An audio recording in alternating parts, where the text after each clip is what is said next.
flood damage is covered automatically. No, you've got to have a flood policy for that. Okay. And a flood policy is pretty easy to get quoted out nowadays. Mm. The misnomer is that I'm not in a flood zone. Right. Yeah, That's the next one. Yeah. That's a huge misnomer. So myth. I'm not in a flood zone. I don't need it. Everyone's in a flood zone. It's just whether or not everybody's hung up on whether or not I'm in the 100-year floodplain. Mm. So if you're inside the 100-year floodplain, typically the mortgage company, if you have a mortgage, they're going to require you to carry flood insurance. Right. If you're not in that 100-year floodplain, doesn't mean that you're not going to experience a flood. The point of being it's a 100-year floodplain, meaning that in the next 100 years, statistically, it's not supposed to happen. Yeah, right.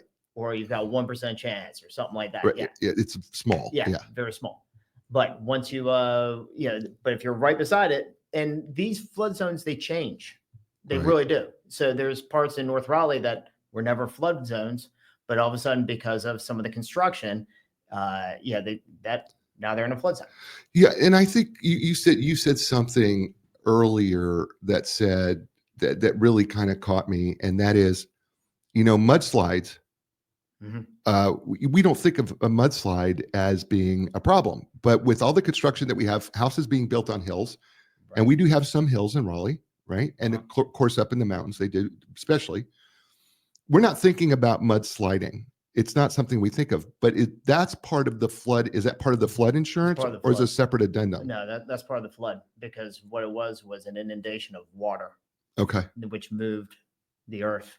And it came from ground movement and the water, how it affected the ground. Right, which would make me think that even if you don't think that you're in this 100-year floodplain, right? Mm-hmm. And maybe you live on a hill or maybe a steep hill, and we have been known to get some pretty torrential rains here.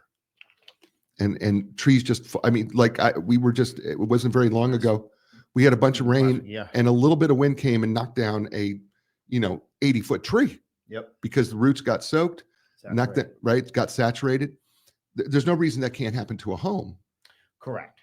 Now, in that instance, if the tree fell on the house, that's covered by the homeowner's insurance. But if there's the movement of the earth, sliding into the home and whatnot, that's gonna be okay. Yeah. So flood insurance, even if you don't think you need it, it may be something that you want to take a look at.